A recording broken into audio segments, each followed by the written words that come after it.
ಹಾಂ. ಆ ಕಡೆ ಶುರುವಾಗಿದ್ದು ಒಂದು 4:25ರಿಂದ 4:40ರವರೆಗೆ ಅದೊಂಥರ ಮೆಗಾ ಸ್ಪಾಟ್ ಆಗ್ತಾರಲ್ಲ. ನಾನು ಇದೇ ಫಸ್ಟ್ ಈ ಥರ ಮಳೆ ನೋಡಿ. ಇಂಥ ಮಳೆ ಎಷ್ಟು ವರ್ಷ ಹಿಂದೆ ಬಂದಿತ್ತು ಭಟ್ರೆ? ನಾನು ನರ್ಸರಿ ಮಾಡಿದ್ಮೇಲೆ ಬರಲೇ ಇಲ್ಲ. ನರ್ಸರಿ ಮಾಡಿ ಎಷ್ಟು ವರ್ಷ ಆಯಿತು? ನರ್ಸರಿ ಮಾಡಿ 15 ವರ್ಷ ಆಯ್ತು. 15 ವರ್ಷದಲ್ಲಿ ಇಂಥ ಮಳೆ ನೋಡಿಲ್ಲ ನೀವು? ಹೌದೌದು. ಈ ಒಂದು 20 ನಿಮಿಷದ ಮಳೆ ಇದೆಯಲ್ಲ ನೋಡಿ, ಇಲ್ಲೆಲ್ಲ ನಾವು ಯಾವ ನೀರು ಬಂದಿದ್ದೆ ನೋಡಿ. ಎಷ್ಟು? ಒಂದು ಅರ್ಧ ಅಡಿ ನೀರು ನಿಂತ್ಕೊಂಡಿದೆ? ಒಂದಡಿ? ಒಂದರಡಿ ನೀರು ನಿಂತ್ಕೊಂಡಿದೆ. ಓ, ಪಾಟ್ ಗಿಟೆಲ್ಲ ಅಲ್ಲೆಲ್ಲ ಗಾಳಿ ಇತ್ತಾ? ಗಾಳಿ ಇತ್ತು. ಗಾಳಿ ಏನು ಎಂತ ಗೊತ್ತಾಗಿಲ್ಲ. ನಿಮ್ಗೆ ಗಾಳಿ ಬರ್ತಾ ಇದೆಯಾ, ಸಿಟ್ಟು ಬರ್ತಾ ಇದೆಯಾ, ಆಲಿಕಲ್ ಬರ್ತಾ ಇದೆಯಾ, ಮಳೆ ಬರ್ತಾ ಇದೆಯಾ?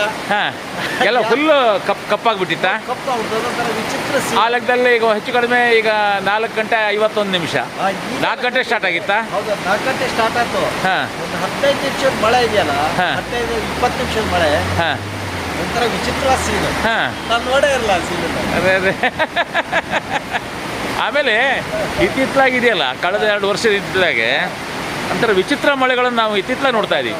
ನಾನು ಫಸ್ಟ್ ಆಗಿದ್ದು 3 ಗಂಟೆ. ಹೋದ ವರ್ಷನೂ ಹಂಗೆ ಲಾಸ್ಟಿಗೆ ಒಂದು ಮಳೆ ನಮ್ಮೂರಲ್ಲಿ ಬಂತು. ನಮ್ಮ ಗೇರ್ ಬೀಸ್ ಹೊಳೆ ಎಲ್ಲ 5-6 ಅಡಿ ನೀರು ಎತ್ತರದಲ್ಲಿ ಬಂದ್ಬಿಡ್ತು. ಹಾಕಿದ್ನಲ್ಲ, ಅಂಥ ಮಳೆಗಳು ಯಾವಾಗ ಬರಲಿಲ್ಲ. ನಾನು ನೋಡೇ ಇಲ್ಲ. ಮತ್ತೇನಂದ್ರೆ ಹೆಚ್ಚು ಟೈಮ್ ಅಲ್ಲ ಅದು. ಅದೇ ಒಂದು 20 ನಿಮಿಷ ಬಂದಿದೆ. ಅದು 20 ನಿಮಿಷದ ಏನಾದ್ರು 1 ಗಂಟೆ ಬಂದ್ರೆ ಏನೂ ಇಲ್ಲ. ಇವತ್ತು ಸಂಜೆ 4ರಿಂದ ಆನಂದಪುರ, ರಿಪ್ಪನ್ಪೇಟೆ, ಕೋಡೂರು, ಹೊಸನಗರ ಮಾರ್ಗದಲ್ಲಿ ಮಳೆಯಾಗಿದೆ. ಅದರಲ್ಲೂ 4:20ರಿಂದ 4:40 ಶಾಂತಪುರ, ಕೋಡೂರು ಸಮೀಪ ಹೊಸನಗರ ತಾಲೂಕು, ಅಲ್ಲಿ ಮಂಜುಶ್ರೀ ನರ್ಸರಿಗೆ ನಾವು ಹೋಗಿದ್ವಿ. ಅಲ್ಲಿ ಬಂದ ಮಳೆ 15 ವರ್ಷದಲ್ಲಿ ಯಾವತ್ತೂ ಬಂದಿಲ್ಲ ಅಂತ ಮಂಜುಶ್ರೀ ನರ್ಸರಿ ಮಾಲೀಕರಂತ ಜೇನಿ ಮಂಜುನಾಥ್ ಭಟ್ರು ನೆನಪು ಮಾಡಿಕೊಂಡ್ರು. ಇಷ್ಟೆಲ್ಲ ಮಳೆ ಎಷ್ಟಾಗಿದೆ ಅಂತ ಹೇಳಿದರೆ, ಸುತ್ತಮುತ್ತ ಚರಂಡಿಗಳಲ್ಲಿ ನೀರು ಹರಿದೋಗಿದೆ, ಗದ್ದೆಗಳಲ್ಲಿ ನೀರು, ಹೊಳೆಗಳಲ್ಲಿ ನೀರು, ಕಾಲುವೆಗಳಲ್ಲಿ ನೀರು, ಮಳೆಗಾಲದಲ್ಲಿ ಹರಿಯುವಂಥ ರಭಸದಲ್ಲಿ ನೀರು ಹರಿದೋಯ್ತು. ಇದು ಕೇವಲ 20 ನಿಮಿಷದಲ್ಲಿ ಭಾರೀ ಮಳೆ ಇನ್ನೂ ತೊಟ್ಟಿಗ್ತಾ ಇದೆ. ಇದು ಈ ವರ್ಷದ ಒಂದು ವಿಶೇಷ.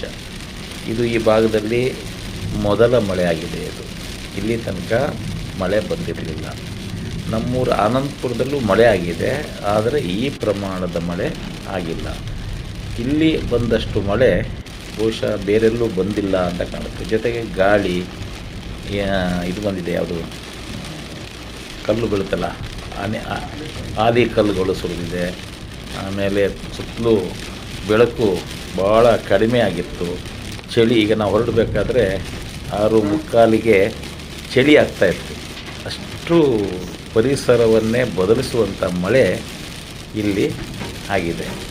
ಇದು ನೋಡಿ, ಈಗ ನಾವು ಆನಂದಪುರ, ರಿಪ್ಪನ್ಪೇಟೆ, ಕೋಡೂರು ದಾರಿನಲ್ಲಿ ಹೋಗಬೇಕಾದ್ರೆ ಈ ಕಾರ್ನಲ್ಲಿ ಯಾವ ರೀತಿ ಮಳೆ ಆಗಿದೆ ಅಂತ ನೋಡ್ತಾ ಇದ್ದೀವಿ. ಚರಂಡಿಗಳೆಲ್ಲ ನೀರು ಹರಿದು ಹೋಗ್ತಾ ಇದೆ. ಅಲ್ಲಲ್ಲಿ ಗಾಡಿಯಿಂದ ಮರಗಳು ಕೆಲವೆಲ್ಲ ಬಿದ್ದಿದೆ, ರೆಂಬೆಗಳು ಬಿದ್ದಿದೆ. ಆಮೇಲೆ ಶಾಂತಪುರ ಹೊಳೆ ತುಂಬಿ ಹರಿತಾ ಇದೆ.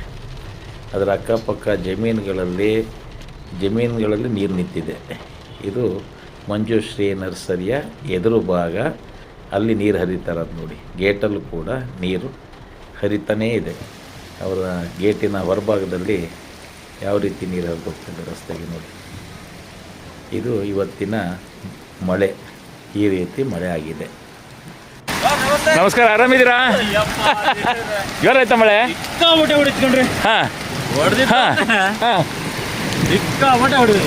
ನಮ್ಮಲ್ಲಿ ಈಗ ಆಗಿರ್ಬೋದೇನೋ. ಕೋಡೂರು ಸಮೀಪದ ಶಾಂತಪುರದ ಮಂಜುಶ್ರೀ ನರ್ಸರಿ ಮುಂಭಾಗದಲ್ಲಿ ಮಳೆಯ ನೀರು